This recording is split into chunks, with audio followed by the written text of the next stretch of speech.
कार्तिक महात्म्य अध्याय नंबर 26. श्रीकृष्ण म्हणतात, पूर्वी अवंती नगरामध्ये कोणी धनेश्वर नावाचा ब्राह्मण होता.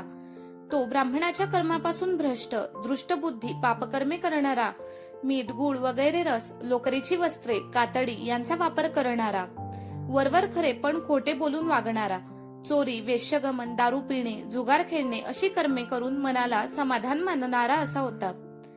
व्यापार करण्याकरता देशोदेश फिरत असता एकदा तो महिष्पती नगरीला आला. महिष्पत राजाने ते नगर केले म्हणून त्याला महिष्पती असे नाव पडले. पापनाशिनी नर्मदा नदीच्या तीराला ती नगरी आहे. तेथे कार्तिक व्रत करणारे नाना देशाचे लोक पुष्कळ आलेले पाहून विक्री करण्याकरता तो धनेश्वर तेथे 1 महिनाभर राहिला.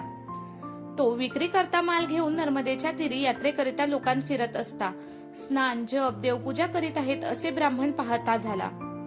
कोणी पुराण वाचित आहे, कोणी ते ऐकण्यात निमग्न आहेत, कोणी विष्णू प्रीत्यर्थ नृत्य, गायन, वाद्य वाजविणे वगैरे कामे करीत आहेत, कोणी मृदा गोपीचंदन लावून अंगावर तुळशीच्या माळा धारण केल्या आहेत. असे जिकडे तिकडे पाहून धनेश्वरला मोठी मौज वाटली. याप्रमाणे नित्य हिंडत असता त्या वैष्णव लोकांचे दर्शन, भेट, भाषण, विष्णूचे नामश्रवण याचा त्याला लाभ होत होता. असा 1 महिना तेथे असता त्याने ते विष्णू भक्त कार्तिक व्रताचे उद्यापन करीत आहेत व हरिजागर करीत आहेत असे पाहिले. पौर्णिमेच्या दिवशी व्रत करणारे लोक ब्राह्मण व गायी यांची पूजा करून ब्राह्मणांना भोजन व दक्षिणा देत आहेत. सूर्यास्तासमयी त्रिपुरारी शंकरा प्रीत्यर्थ दीपोत्सव करीत आहेत असे पाहिले. त्या कार्तिक महिन्यातील पौर्णिमा तिथीला शंकरांनी त्रिपुराला जाळिले म्हणून त्या दिवशी भक्त मोठा दीपोत्सव करतात. जो मजमध्ये व शंकरामध्ये भेद समजतो त्यांची सर्व पुण्यकर्मे निष्फळ होतात. याप्रमाणे सर्व पुण्यकर्मे चालली आहेत असे पाहत पाहत तो धनेश्वर व्यापाराकरता फिरत होता. इतक्यात एक कृष्ण सर्प त्याला चावला. तेव्हा तो विव्हळ होऊन पडला. तो असा पडलेला पाहून दयाळू लोक त्याच्या भोवती जमले व त्यांनी तो सावध होण्याकरता तुलसी मिश्रित पाणी त्याच्या मुखावर शिंपडले व तोंडात घातले. तोच त्याने प्राण सोडले. त्याने प्राण सोडताच यमदूत त्याला रागाने बांधून सावकाने मारित मारित यमपुरीला संयमिनाला नेत झाले. चित्रगुप्त त्याला पाहताच त्याची निर्भत्सना करून त्याने बाळपणापासून केलेली सर्व पातके यमाला सांगू लागला.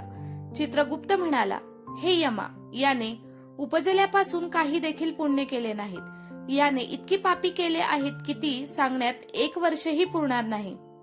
हा दृष्ट केवळ पापाची मूर्ती दिसत आहे म्हणून कल्पायापर्यंत याने नरकात तळमळत पडावे.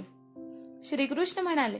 याप्रमाणे चित्रगुप्ताचे भाषण ऐकून यम संतापला व आपल्या प्रलय काळाच्या अग्निप्रमाणे उग्र रूप प्रकट करून दूताला म्हणाला. यम म्हणतो, अरे प्रेतपतींनो, तुम्ही आपल्या मुदुलांनी या दृष्ट पाप्याला मारीत मारीत कुंभीपाक नरकामध्ये टाकून द्या. श्रीकृष्ण म्हणाले.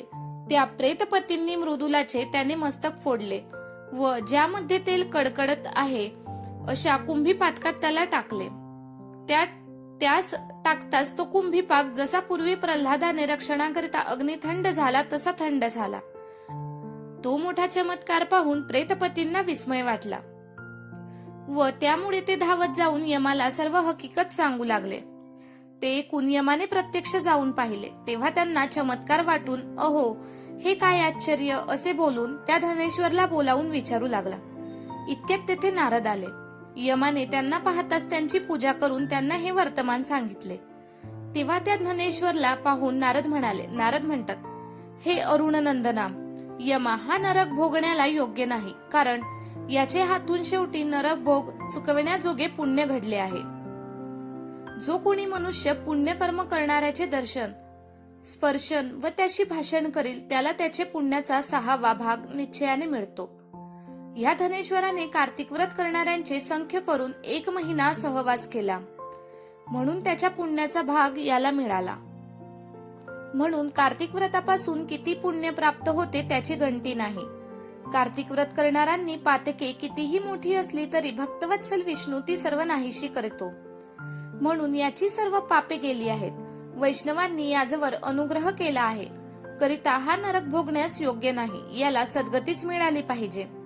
आर्ध व शुक्ल पातकांनी जसा नरक भोगावा लागतो तसा पुण्यकर्मांनी स्वर्ग प्राप्त होतो. याचकरिता याचे हातून नकळत सहज पुण्य घडले आहे म्हणून हे सर्व पापामुळे भोगावे लागणारे नरक पाहून नंतर यक्षाची योनीत राहील.